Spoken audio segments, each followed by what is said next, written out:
Good afternoon, everybody. Hello and welcome to the Mom Project's Masterclass, Making Your Next Move, How to Position Yourself for the Role You Want.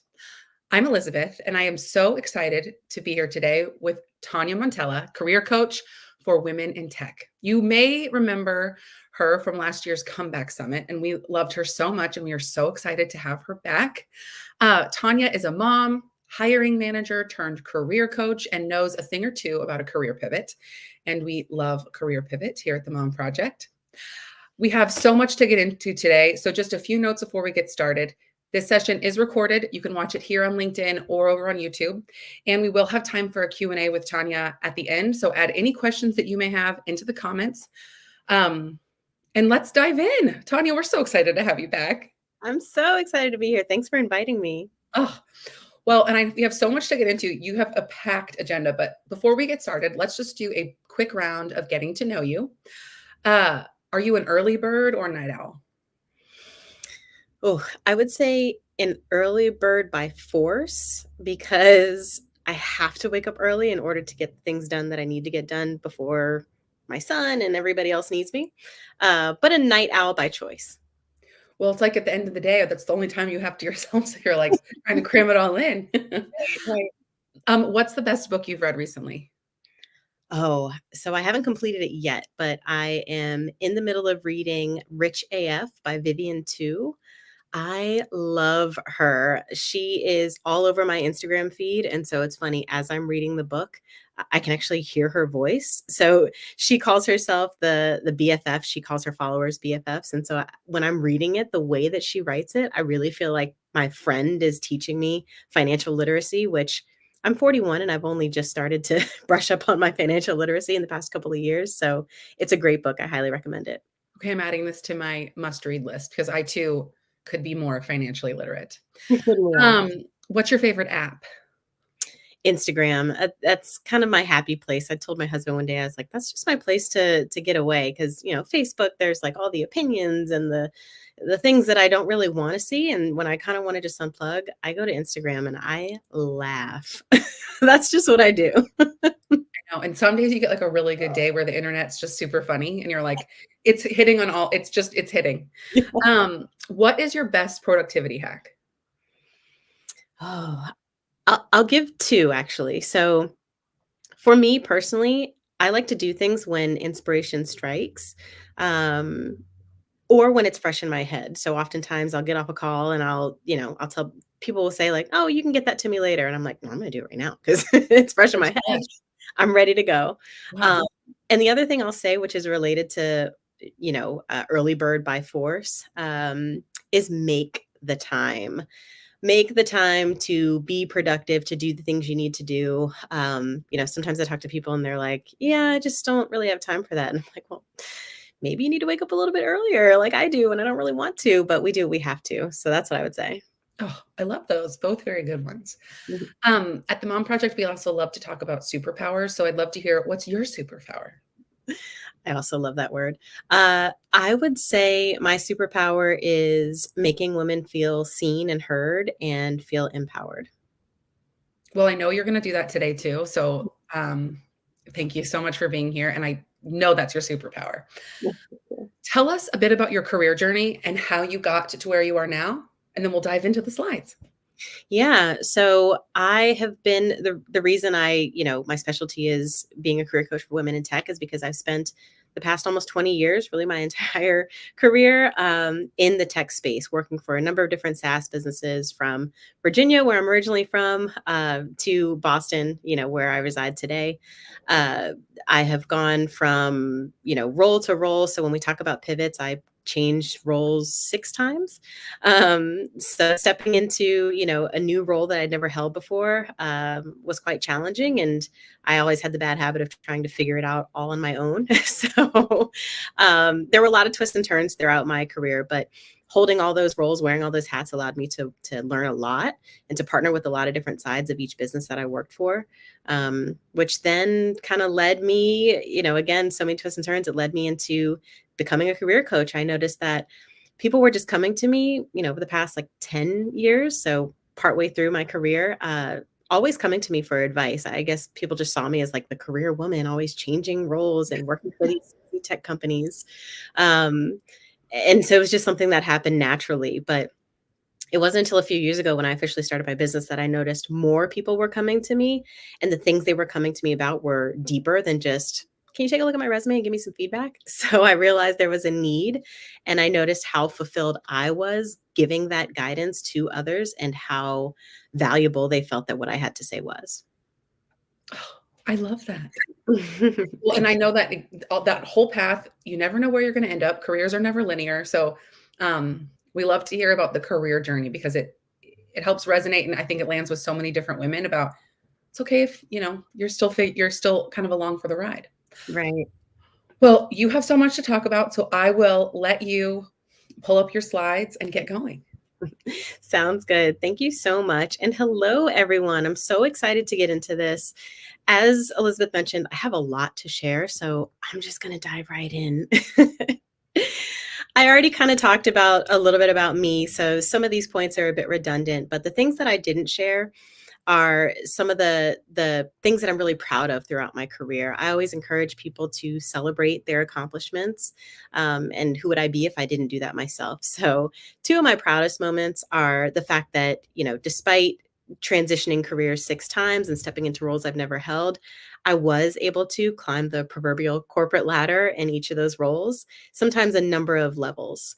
Um, the biggest, I would say, milestone in my career was when I was able to increase my salary by 40% over the course of 2 years. Now, of course, this is when I stepped into senior leadership position, but it was a huge milestone for me. So it's also something I like to share. So, as you can see, this is why my specialty is women in tech. Now, this isn't to say that I don't support women who are in other industries, but my specialty is women in tech for that reason, because I've spent so many years in that space.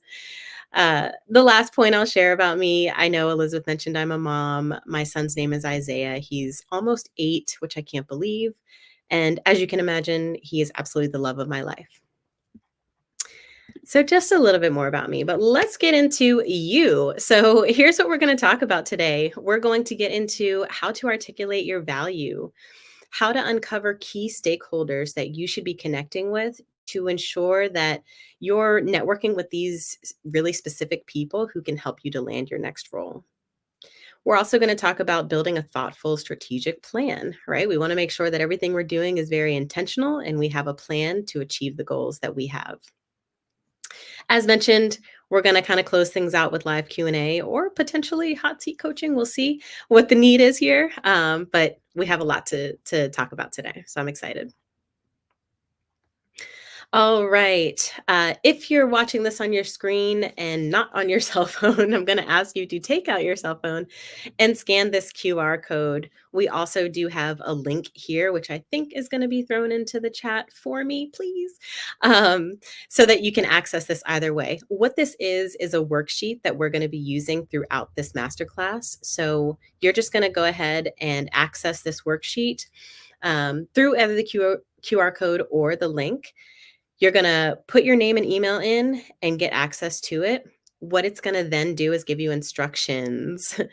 This is something that you're going to want to make a copy of. So you're just going to go file copy, make a copy for yourself, and that will be your editable version. We don't want everybody seeing your business here. So we want to make sure that you make your own copy that you can edit and use throughout this masterclass. That little note icon in the top right is going to be my reminder and yours that what we're talking about in that moment is going to be something that's in the worksheet. So it's a moment where we're going to pull that up and jot some thoughts down. And I'm just going to check, make sure people are accessing it. Okay. Seems like this is working for y'all. So you're able to download that. Okay. So I'm curious who's in the room. This always helps me to kind of tailor, my message to the audience, which is very important to me.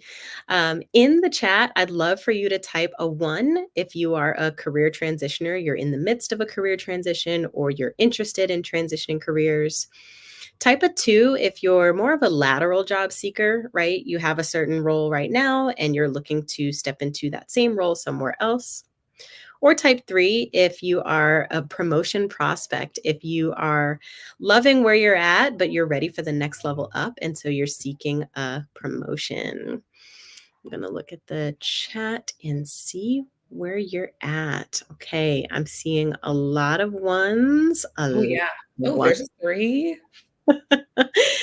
Yeah, okay, a couple of 3s, a 2. Okay, a mixed bag, but I feel like just glancing at the list, we're heavy on the ones. Yeah, heavy on the ones.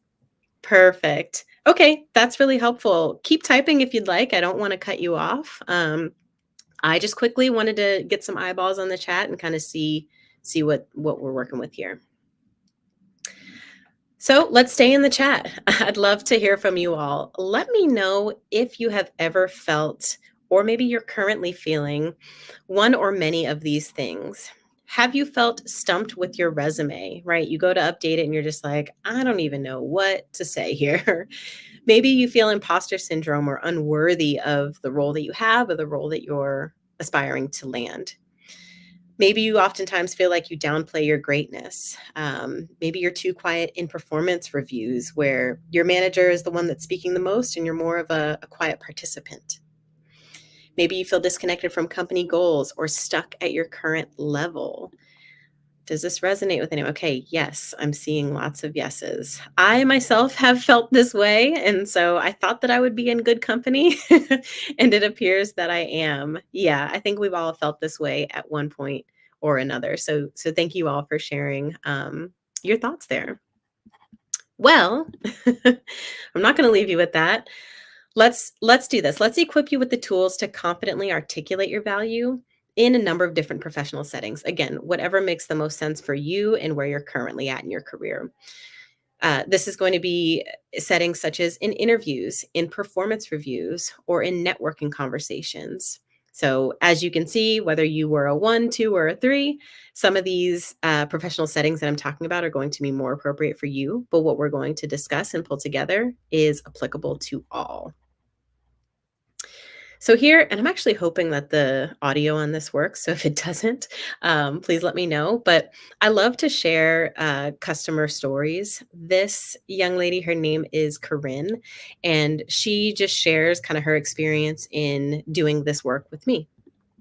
I'm so glad that I decided to pull the trigger and work with you, because I feel like this past month has been really transformational. Of course, in the search for a new job, but even at my current job, I feel just overall more empowered, I would say, and confident. You bring such a human aspect to the way you approach your clients. You always were asking about me, how I was doing. My husband's name. I met your husband over Zoom, bringing you a glass of wine. I love that. So I'm not surprised that this relationship is no different to how I would talk to a friend or a coworker. My ability to talk about my experience has really transformed. You helped me put the pieces together and helped me to be able to speak about it in a really clear, intelligent way. So that feels so good now. So that is my goal for you all. I want you to feel the same way that Corinne shares. I want to help you connect the dots, put the pieces together, and help you to articulate yourself in a way that makes you feel confident. All right, we're seeing the little icon on the top right. So that's letting me know that you're going to want to pull out that worksheet. The first point that, one of the key takeaways here is why it's important to articulate your value. I think, this goes without saying, we all know it, but I think understanding the why in many scenarios is very, very important. Clearly communicating your value, in my opinion, helps to do 3 things. Number 1, it helps you to stand out from the crowd. Now, the crowd that you're working to stand out from may look a little bit different if you're a job seeker or you're pursuing a promotion. But in either case, it's going to help you stand out, and that's important. It's also going to align your strengths with the company needs, which again is really important, right? Companies always want to know what's in it for them. And so when you can articulate why the value that you bring can help them, it makes you a much more obvious choice. And third, it helps to build confidence with decision makers. So when they are looking at, which candidate are we looking to hire for this open role, or which employee are we going to promote to this next level? Um, Being able to clearly see your value and understand it is going to, again, make that a very easy decision. And that's what we want.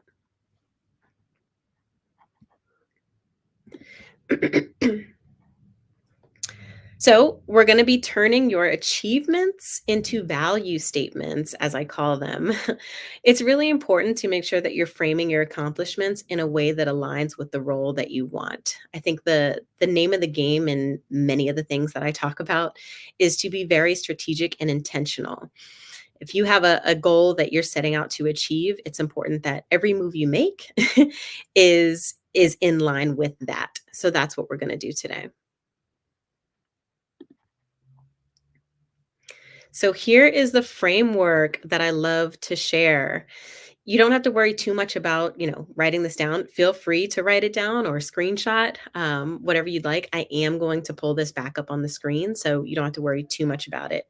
But first, I want to introduce you to it. This is the framework that I love to teach my clients and anyone who I work with, in terms of kind of making it a little more clear as to how to approach articulating your value.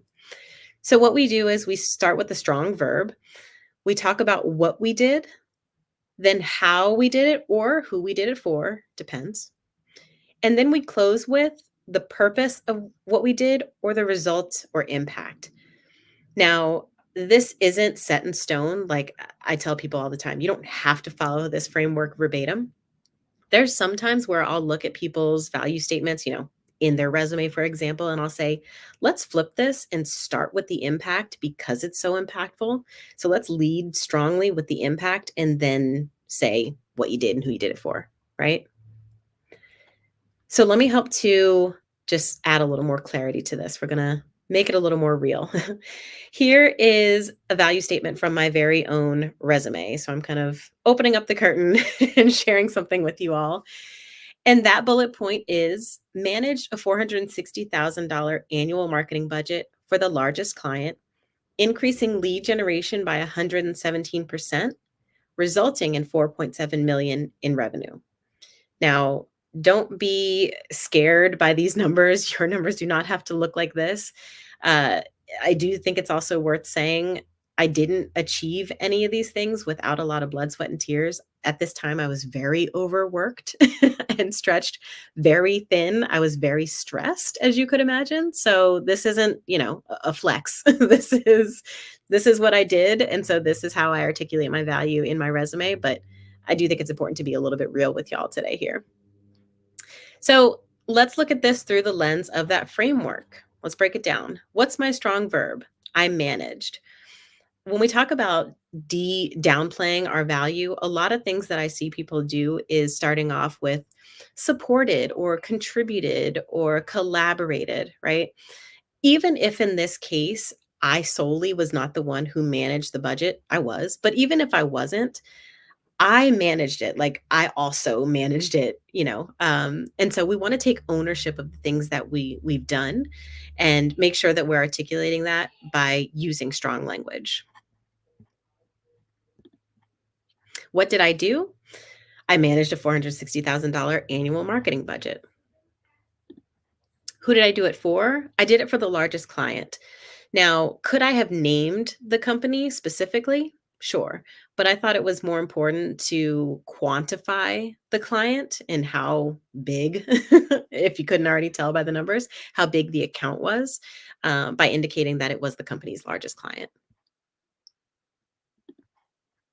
And what was the result or the impact? Well, I was able to increase lead generation by 117%, which resulted in 4.7 million in revenue for the company.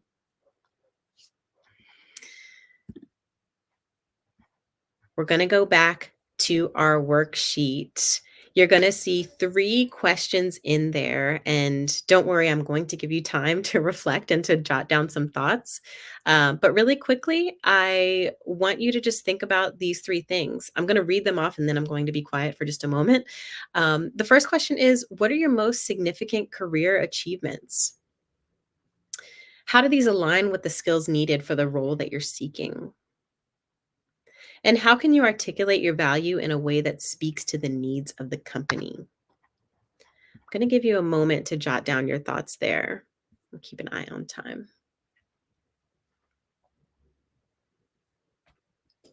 And I just want to add, Tanya, I'm sorry to interrupt. No. I am seeing some comments about it's freezing. So what I would recommend is just reloading your browser. Oh, okay. I'm so sorry about And I that. think it's likely on LinkedIn. So I'm sorry you all are experiencing it. Yeah, but just try refreshing or reloading your browser. Okay. Got it.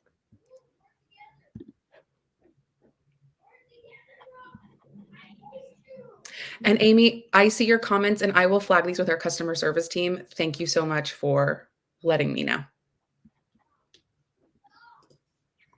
Okay. It's back up. Let me know if that issue continues. I'll try to refresh again, or maybe I'll stop sharing and begin again. Okay.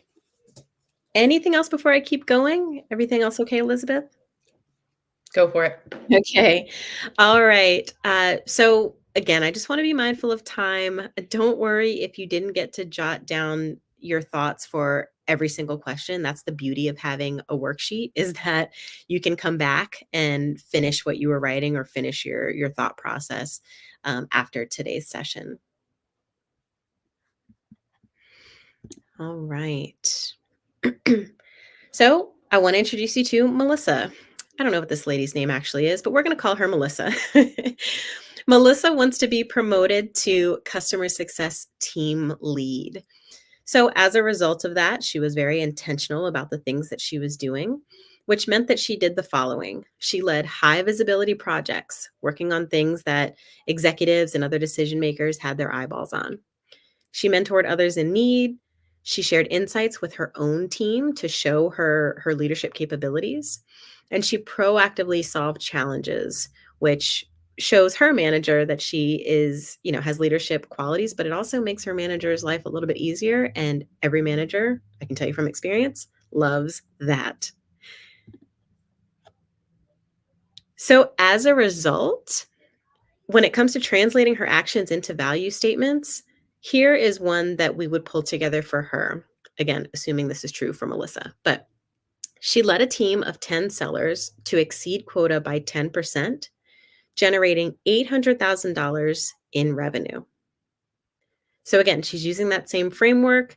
She's articulating her value based on some of her biggest achievements. So that's why in the worksheet, I asked you to kind of start by reflecting on that. And it came together in this sort of way. So I hope this helps to kind of pull it all together and help make the framework real by using a scenario. It's time to craft your value statement. I want you to use that framework, and I'm going to pull it up for you here. Use that framework to create your own. And again, since we don't have a ton of time today, sadly, I want you to just work on creating one value statement for yourself. I want you to jot that down in the worksheet and use the framework. Or, again, you can switch these out if you feel like it needs to be organized in a different way. But would love to have you take a moment to pull this together for yourself.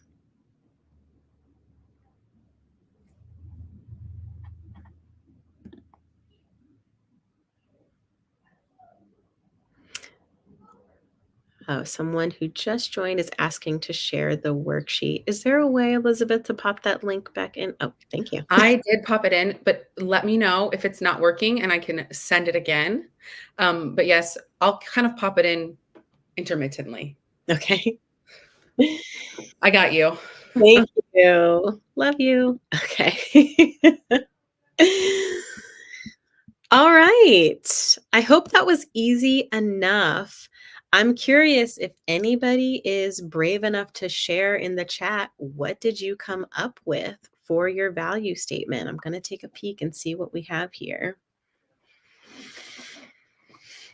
Also, would just love to celebrate you by seeing what you came up with. This is always a fun point in the presentation.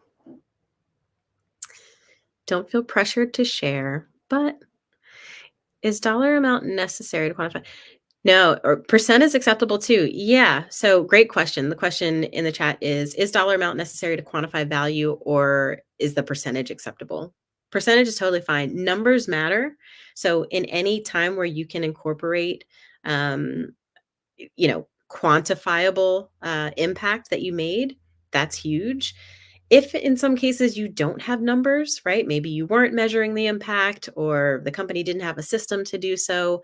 Measuring the qualifiable impact is just as important to say that, you help to improve the employee experience, right? That's impactful too, but it's without metrics. Successfully launched a 2-month integrated marketing campaign that generated 1.5 million. Amazing. Yeah, that's huge. Amazing. Okay, I'm glad that the framework worked and it was easy for you all to kind of see how you could implement it for yourselves.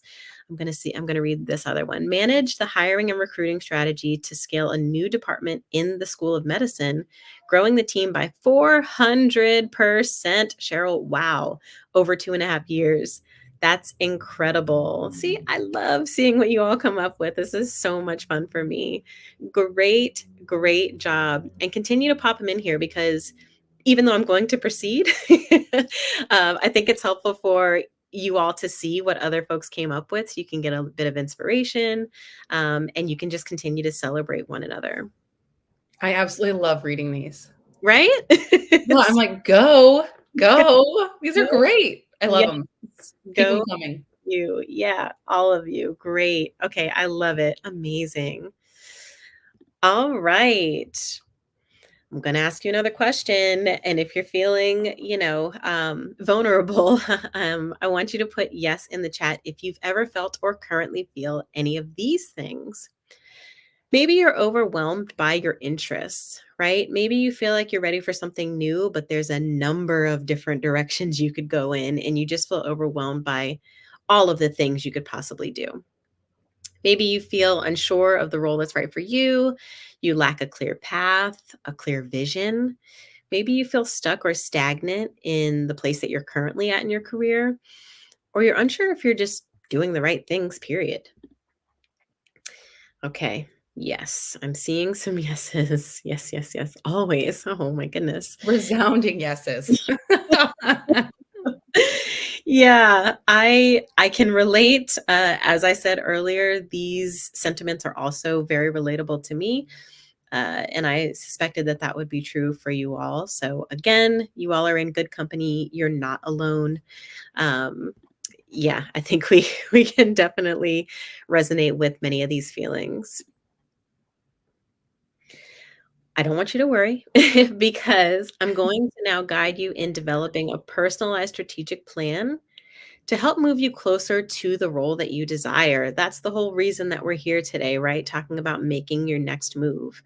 But it's important that you have a plan in place to help you get there, something that you can look back on, make sure you're kind of, tracking your milestones and you see your progress, and being very intentional with the actions that you take.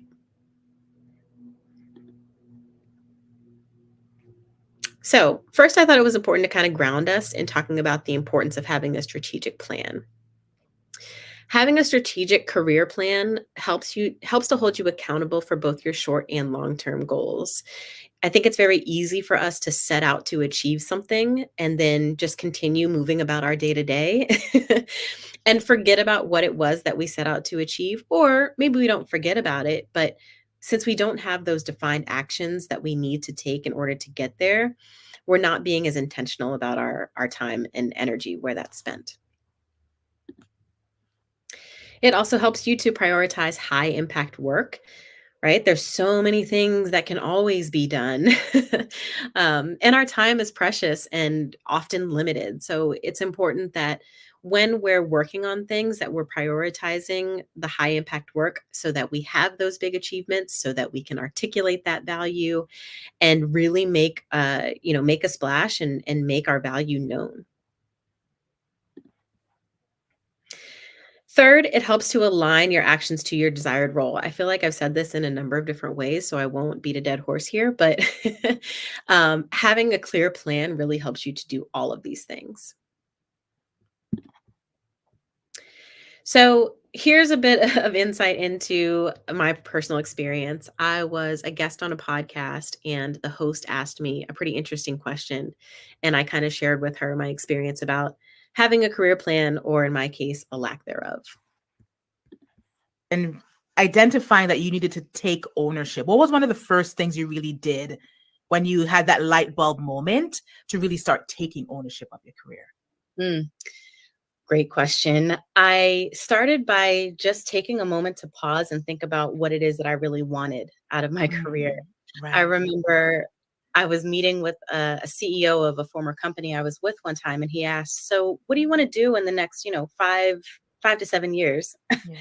And I said, "Honestly, I'm just trying to do the best that I can do with what I'm given. I can't even think about what I want to do tomorrow." So Right. Yeah. I was just so overworked and overwhelmed that I didn't have nor take the time to stop and think about, what is it that Tanya actually wants? What do I aspire to be? What do I want to achieve? Instead of just trying to just make it, Mm. what is it that I actually want to strive for? So that was the very first step, is just like taking a moment to figure that out. So, like I said, a bit insight into my personal experience. But again, I did not have a plan in place. I was just kind of, taking each day as it came. But things didn't start changing for me until I started to be more intentional and strategic about achieving my goals and being clear about what that was. All right, we're seeing the icon. We're going to pull up that worksheet again. I want you to jot down these 3 points. These are the components of having a successful career strategy.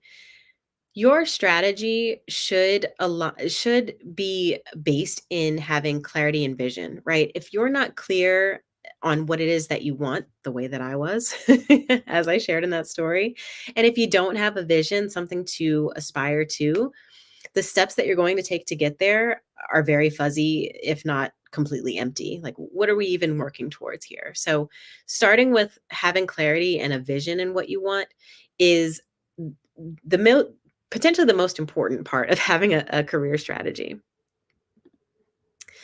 Next is skill development and growth. So, in some cases, depending on what it is you're striving for, it might mean that you need to upskill in a certain area.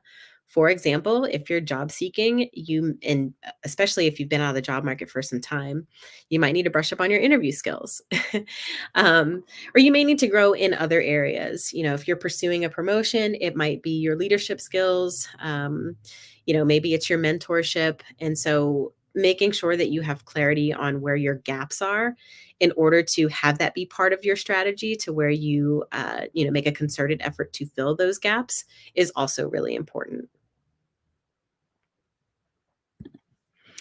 And third, a key strategy, or a key part of having your strategy, is networking and visibility. Networking is the word that everyone loves to hate. And I know it's cringy for some, but it doesn't have to be the way that we traditionally think about networking. And so I'm going to talk about that a little bit more in just a second. The part about visibility is, I think, something that I've already mentioned, making sure that the things that we're doing have high visibility, that decision makers and leaders in the business are aware of that particular project or that particular initiative. And they know that you are one of the people that are working on it. And therefore, they're keeping eyes on it. They know that you're part of it, and they can see the value straight on. As it relates to networking, I want to talk about building relationships. So I want you to think of it that way. If the term networking throws you off and you're thinking of a crowded room with name tags and it just disgusts you, um, think about it more in terms of building relationships intentionally, right? I feel like I'm saying that word ad nauseum, but it's important. So this is going to look a little bit different for job seekers versus those that are pursuing a promotion. But for job seekers, I want you to focus on building relationships with these three key stakeholders. Number one, it's people who have the title that you desire to land. So if, for example, you're looking to land a project manager role, I want you to speak to other project managers. This can give you insight into what particular certifications they needed to get in order to land that role, right? How did they get there? In order to help you understand your gaps, do you also need those certifications? Is that something that's pretty much required in that field and something that you don't have today? You can get an understanding of what their day-to-day looks like. And then you can kind of pulse check against, is that what you want your day-to-day to be, right? You can really get a sense of what's involved to land that role, or to just what it's like to be in the day-to-day, to either confirm or deny that that's the next move that you want to make. I also want you to be talking to managers of the teams that you aspire to join. So this isn't necessarily saying you have to talk to the hiring managers of the team that you're specifically going for. What I mean is, using the project manager example, talk to managers of project managers. Maybe this isn't the best example, but talk to people who lead those teams, right? Not necessarily at the employer that you're looking at, but anywhere. Talk to those managers to understand what qualities or qualifications are they looking for when they hire for their team. What things truly matter to them? What sort of thing, or who else could they introduce you to that might be able to kind of help you achieve your goals and expand your network, right? Third, I want you to talk to recruiters. And again, I'm not saying the recruiters of the role that you're applying to, but any recruiter. Talk to recruiters to understand, similar to the point I made about talking to managers, talking to recruiters helps to understand, because they're the first line of defense, what is it that they're looking for, right? Before they even decide to pass you on to the hiring manager or not, what is it that they are looking for when they're doing their phone screens? What questions are they typically asking? For example, it's funny, I spoke to a woman and she said, yeah, it's interesting. The past like 6 interviews I've had, all the recruiters asked the same questions. And of course, they were part of all different companies. So she said, I wonder if they're all reading off the same playbook. But had she spoke to recruiters beforehand, she would have been able to gain insight into the types of questions, especially if you speak to enough of them, the types of questions that she might be able to anticipate in those phone screens.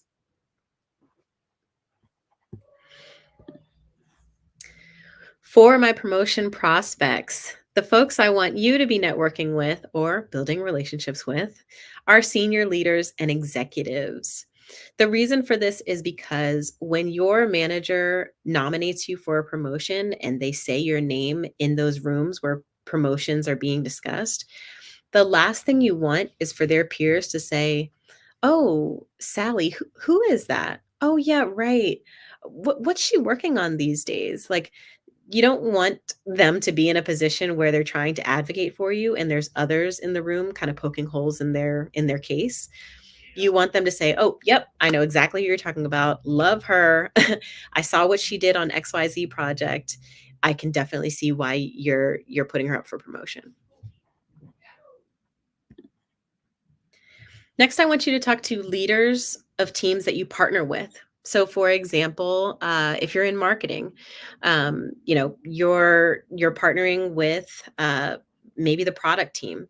So, leaders of the product team are important for you to connect with, because they need to be able to understand, again, the things that you're working on, the value that you're bringing.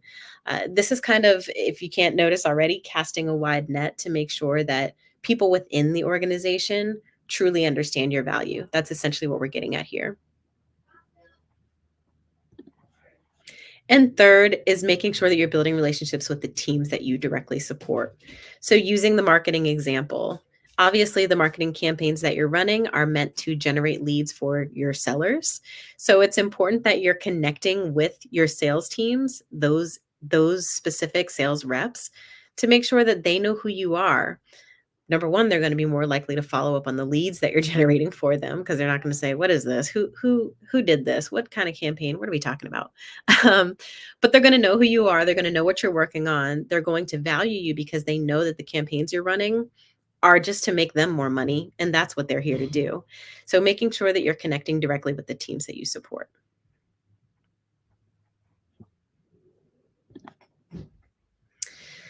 All right, it's worksheet time. I'm just checking the clock here.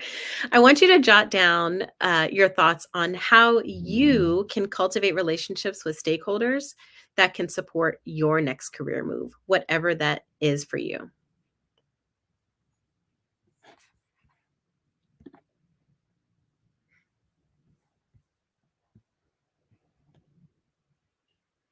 Sorry, I'm just also checking the chat, which I know you're doing too, Elizabeth. Okay.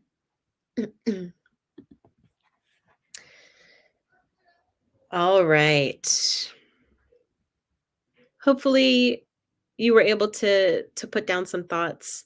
Again, I want to be mindful of time, make sure we have time for questions so you can always come back to it. It's time to craft your plan. In your worksheet still, there's 3 questions. So I'm going to give you a moment to fill these out. Again, if you don't have time to fill it all out, no worries, come back to it. But the 3 questions you're going to see are, what are your career goals for the next 3 to 6 months? Right? That clarity, that vision we talked about. What steps can you take today to start moving towards those goals? And how can you align your current responsibilities with the role that you want? I'll give you a moment here.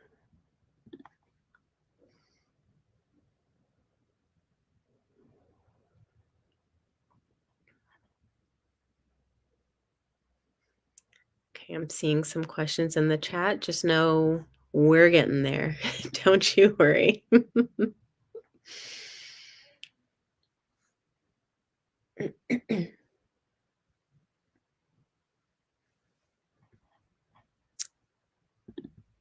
Okay, I'll give about 30 more seconds. I'm just being mindful of time.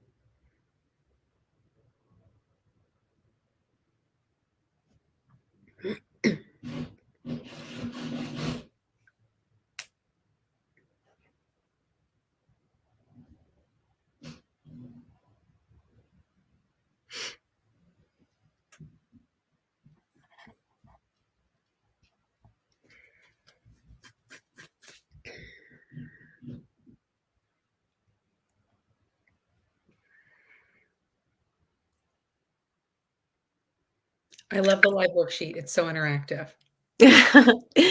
I'm so happy to hear that. Okay. All right. I'm going to keep going. I hate to interrupt if you're still working, but feel free to come back to the worksheet. It's yours to keep. So you've at this point articulated your value, loved seeing what you all put in the chat, loved taking a moment to celebrate you. I find that to be very important always. You've also identified key stakeholders that you should be networking with or building relationships with. And you've started to craft a plan. So now what? Well, I want you to imagine having a partner by your side to navigate all of this, right? We've talked about a lot today, and there's a lot more that goes into achieving, your next move. Having a partner by your side to navigate challenges that might come up, hold you accountable for every step of the way, and again, really, really help you to achieve that career. That is where my Her Next Move program comes into play.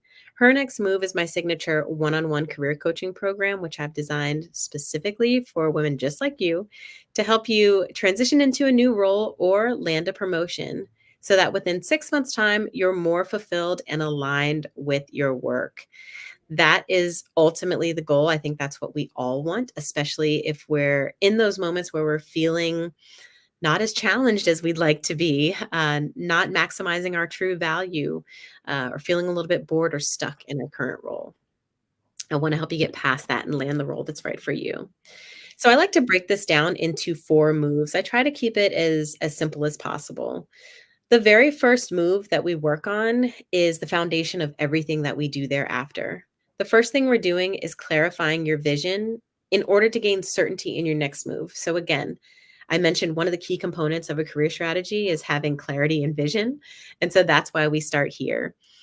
Here's where we're really getting clear on what role that you're pursuing. And it's also a really great confidence booster. Once you have that clarity and you have that sense of sureness about yourself, like this is the role that I want to pursue and this is why I'm a great fit for it. The, everything that you do thereafter is rooted in that sense of confidence, right? You have that clarity, which feels really, really good. But you also have that sureness about yourself to understand that you're a great fit for the role, which is really all it's about, having confidence.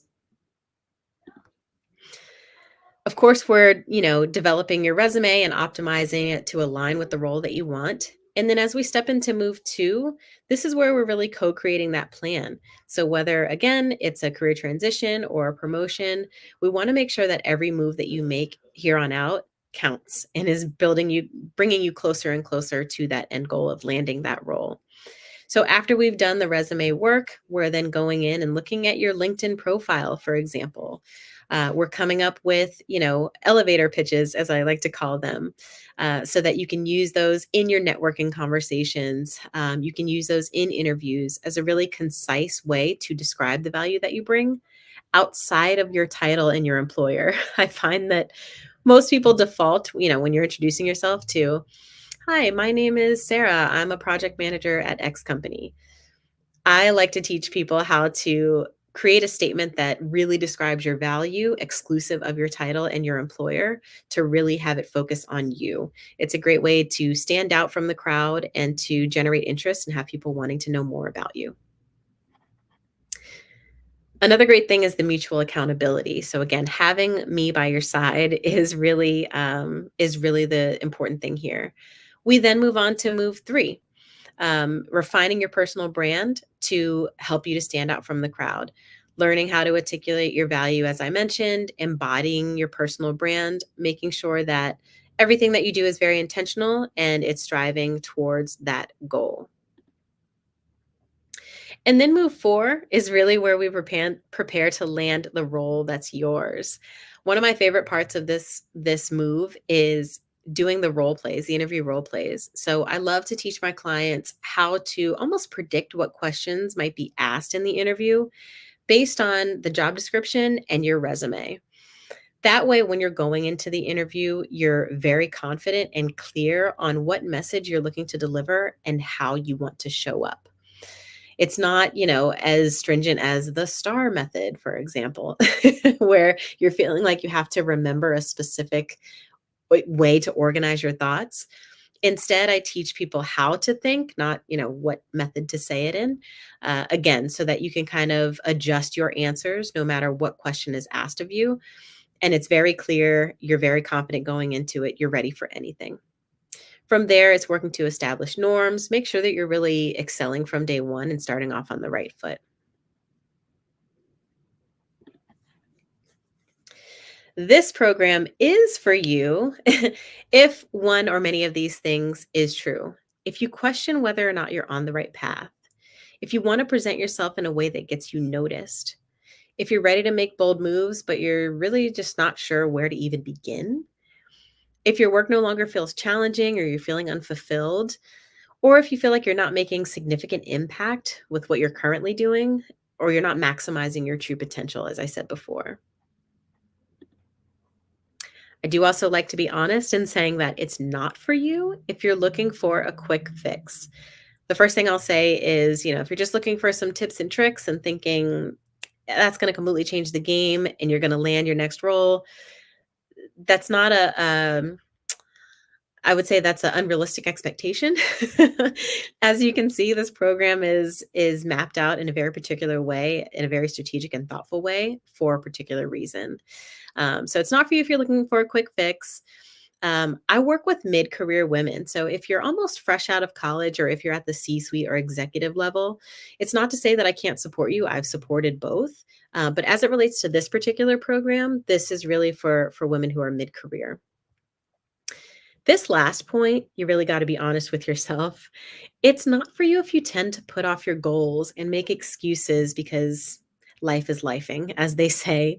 I've seen some women come to me with such ambition, and then after some time, they say, I'm going to put this off. And I'm like, what happened to the woman I met in the beginning? I'm a very ambitious person, and I like to work with like minded people. So my question for you becomes, if you continue using the same strategies you've been relying on, where will you be in the next 6 months? And if that looks in a way that you don't want it to be, then it's probably time for a change. So again, I've got a QR code for you. I invite you to scan the code or go to the link. I want to invite you to schedule a call with me. And if you end up investing in one of my offers to help support you, you'll end up getting these 3 bonuses for free: personalized resume review, LinkedIn profile audit, and customized action plan for your next 30 days. Now, if you were paying close attention, you'll notice that all these 3 things are included in the Her Next Move program. So if that's the one that you end up going with, you're going to get $500 off. I hope you schedule a call and I get to meet you face to face. I know we have a lot of folks in the room today, and it's been incredibly exciting and such a pleasure to be here to share this space with you all. Again, I hope to meet you and talk to you more and help you to achieve your goals. That's why you came here today, and it's something that I am really, really passionate about and love to do. Oh, amazing. Thank you. Yeah. Before we get into the Q&A, I noticed that Anne asked, is this program only good for going into tech? We Ooh. clarified that beforehand, so I wanted to make sure we talked about that. Good question. It's not. I have worked with women who do not work in the tech space, as I mentioned. What I tend to say is if it's outside of the tech industry, that's usually where we work together more. So you can inform me of, what networking spaces are available, the things that I just wouldn't have insight into by not being in that particular industry, especially the language sometimes. But if you're willing to do that, then we can meet in the middle and this can be for you. Okay, I'll pop up a question. Yeah. What are 1 to 3 questions we can ask a recruiter to network and build a connection and transition to a new job or company? So one question I'll start with is just by showing genuine interest. I think this is a really important thing to do when you're speaking with anybody for the first time, showing genuine interest in them. You think about icebreakers all the time, right? But like just asking the question around how they got into it or, what it is that led them to, being a recruiter, I think is an important one to ask. It gives you insight into the type of person they are. And again, it kind of helps to break down the walls. Another question I would say to ask is, let me see, build a connection and to transition. Okay. Another question I would ask is, what are some challenges that the company is currently experiencing that they're looking to solve? I say that because if you can understand what challenges are present within the organization, then you can better articulate why you can help them to solve those challenges. It's a little bit wonky when folks feel compelled to go straight into, do you have any job opportunities? Right? So I say these questions to kind of be able to help you lead into that. And I think that's a great question to do that. Thank you. You're welcome. How do you feel about 3-page resumes? I can't fit all experience on 2 pages. Such a great question. And this is the ever popular one. Is it 1 pages? Is it 2 pages? What are we doing? Always. We get this a lot. And everyone's going to have a different opinion. Let me say that. My opinion, what you asked for. My opinion is, and again, I'm putting on my hiring manager hat. When I was hiring for my team, a 3-page resume is a lot. I mean, especially you think about, the current job market and how many applicants a recruiter and a hiring manager is getting for a role. There's a lot of applicants to go through. And if, I'm having to read through 3 pages, I know it seems like, what's the big difference between 2 to 3? But 3 is a lot because within a page, you can share a lot. So 3 is a lot. People tend to skim. And so I would say, if you really want to get your message across, be very intentional about what it is that you're including. I know you said you can't fit it all. My guess is that there's probably an opportunity to just call out the experience and the bullet points that are most relevant for that role and cut out some of the noise to help make it easier for them to see the things that you want them to see or need them to see, I should say. Amazing. Okay. Another one. Any advice on ways to authentically maintain those connections? And I believe this question came in when you were talking about, how to kind of use your network and leverage people within your own company. Yeah, good question. I would say two ways you could think about it. One is, after meeting with that person initially, you can invite them to make it a recurring thing. You don't want to add a bunch of meetings on people's calendars where we're so meeting heavy already, but maybe it's just once a quarter, you set aside time to get together with that person and make sure that you're carving out the time. The other thing I'll say, and this is probably the more casual approach, so whichever you prefer, but if you see them, so again, this depends if you work with them and you see them in the office, or if it's a virtual connection and you're seeing them post on LinkedIn, for example, but when they come across your world, connecting with them again, say, hey, it's been a while. Like, why don't we reconnect? Just using those opportunities when they arise to kind of grab them and say, hey, been thinking about you, would love to chat again. Well, it's like what you said at the beginning, like your productivity hack, where like, I thought about it and I'm executing it. So even if like you see something great that they posted on LinkedIn, send them a message in the moment, because it's so hard in this virtual world. Right. So many of us, including myself, work remote, and it's hard to connect with people through the computer screen. So you have to find these little moments where you can. Right. I'm so sorry. We only have time for one more question. And I loved this question from Nyla as a way to kind of succinctly end this amazing masterclass. But what questions can I ask the interviewer at the end of the interview to address any concerns they may have and differentiate myself from other candidates? Mm-hmm. I love this question as well. I mean, I think just being really direct, right? Like if your intention is to understand whether or not they have hesitations about your candidacy, I think that's the question that you ask. I've been asked that question before, and it's actually a really good one, especially because in the moment you're thinking, oh, what do I tell this person? You were like, I don't know. Yeah. But I mean, it's a question that almost challenges them in a moment, but it's for a good reason, right? Mm-hmm. You want to understand, do you see any gaps between what you know about me and what you're looking for? So this may be the question. Do you see any gaps? Do you see any gaps in what you've learned about me and what you're looking for in this candidate, that I can maybe tell you more about, or I can help to fill those gaps?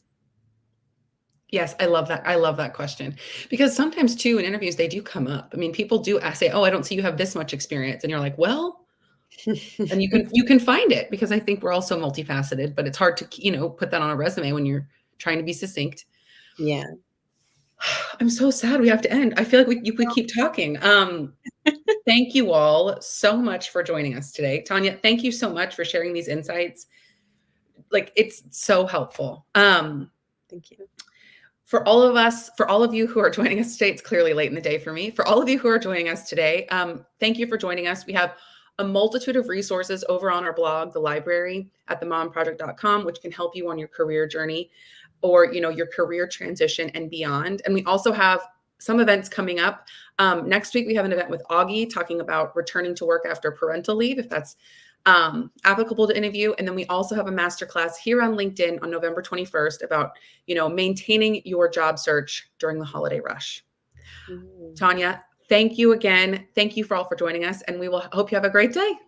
Thanks, everyone.